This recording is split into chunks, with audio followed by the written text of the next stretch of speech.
that you have to contemplate is that if you move in that direction, and we recommended that to the point of a committee to look at trustee zone balancing, an application process, one appointee from each zone, is to ensure that groups that are, and I don't want to use the wrong term, but as Marty said, aren't represented up on the dais. Communities of interest, they call them.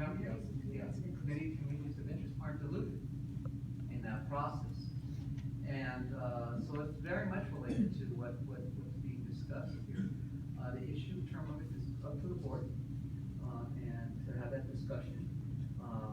But again, it's something, what you heard today was information from the community. There's a lot of research on term limits. The new report that came out just 2 years ago on the impact of term limits, and you really should review that data as you consider this.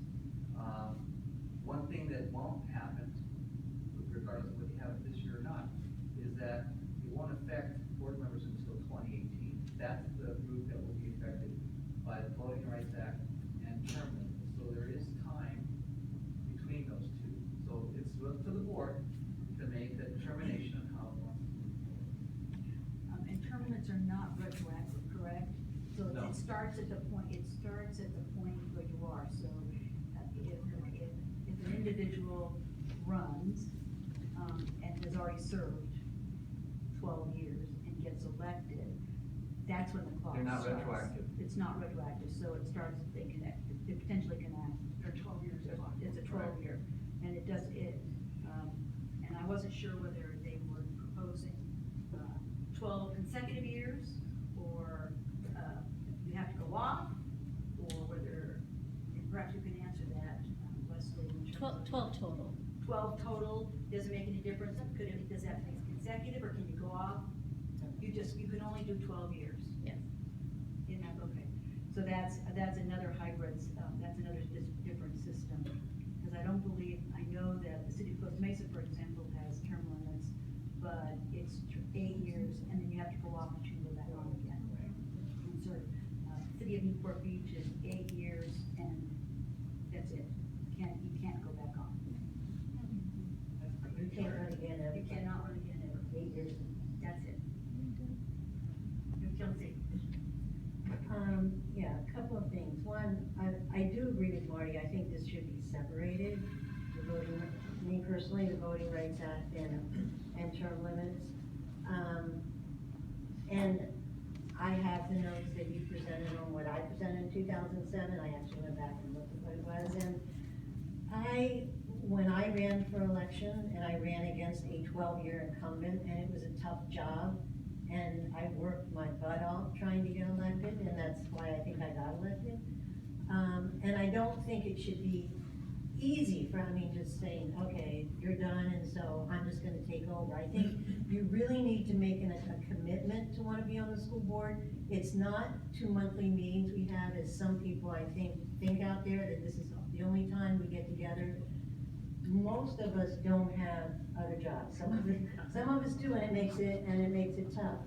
But I would say each of us spends minimum of 30 hours a week on school board issues, so I think you've got to have that in mind when you're running for election, So when I ran, one of the platforms I ran on was the need for term limits. And I talked with people, and that's why I proposed it at that point. Didn't get any traction. I didn't even get a second. Try to get it on that. And my concern was not an affront to any sitting board member at all. That's not what it was. I think we have exceptional people in this district, and I'm sure other districts do too as well. I am somewhat conflicted, having been on the board for a while, because you don't pick things up on the school board as easily as it may appear. I know in the first 4 years, at the end of the 4 years, I still was asking tons of questions, just basic things, because the ed code is so involved and so complicated.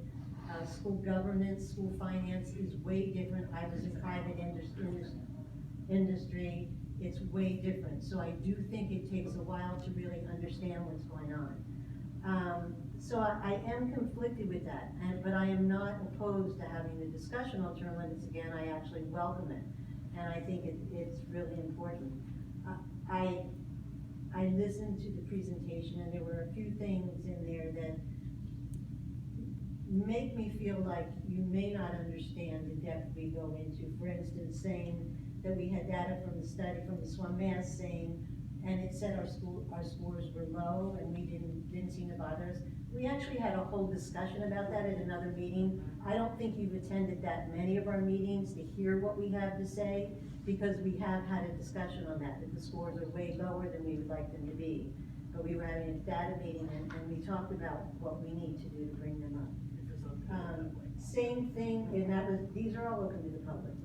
And the other thing is looking at best practices. I think we are always looking at best practices. I think we've done that more and more, at least since I've been on the board as time evolves. So in terms of new innovations and the use of technology, we've very much evolved, at least in the time I've been on the board, and that's shorter than most other people on here. So I am definitely of the opinion we should have this discussion and really take term limits on separately.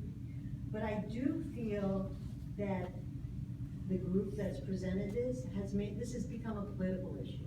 It's a political issue because there's 3 people who are running for the board, they're using this as a platform. I didn't have this opportunity when I was running for school board to come up and make a presentation on term limits.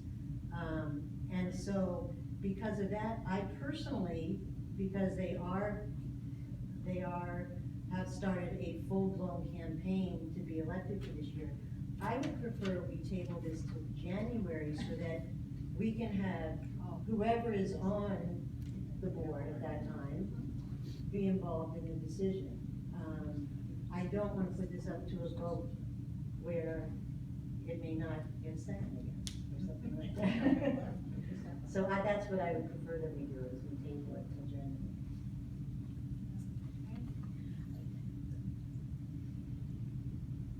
In tabling the motion, that means that you have to have a motion to bring it back off the table. So, you know, in terms of proper parliamentary procedures, if you make a motion, then you take this up and formally make the motion that says you're gonna take this up in January, at the first meeting in January, or in the first month in January. Has there been a motion yet? So, No. no, that's the question. Versus if you're talking about tabling it, even that requires a motion to table, then it requires a motion to take it off the table. And I don't So think that does change it. You could change the motion to say that you want to move that this discussion be held in the first meeting after, in the first meeting in January. And And that then way- whatever the new board is, would then, that way, it's They have to change agendized, it it's on Sherry's calendar, and then it gets agendized automatically. I without would like to discussion. change the motion to read that we will have a discussion and action item for the second meeting in January 2017 to discuss term limits. second. Okay, Ms. Mill? Well, I just wanna say that I too, am both ways, conflicted on the term limit, issue. And before I ran, I really felt. I think we all did, by the way, Yeah. including Mrs. Ford. And then, and I still don't think it's necessarily a bad idea. I want more information. I wanna know why so many of the school boards that decided to do term limits, repealed it. I wanna know, I mean, I know there's, like you said, there's a report. I don't feel that we should have to hurry to do something in one meeting that really could change everything. I mean, maybe the term limit should be 8 years, I don't know, and maybe you can come back after 4. There's just a lot to be discussed, but I feel your conflict as well. personally, I don't know why anybody would wanna do this more than 12 years, but, yeah. But, To get on a runaway train and you don't know. I know, that's true. But, I mean, we do have two new members, pretty much, and, it is a nice blend to have new blood, to look at things in a different perspective, but we also have members that are still contributing a lot and who actually counsel. And that's kind of the nice marriage of it, is when you have new people coming in and you have a little more seasoned, you get people that can counsel you and help you understand how things are going, because it is a huge job.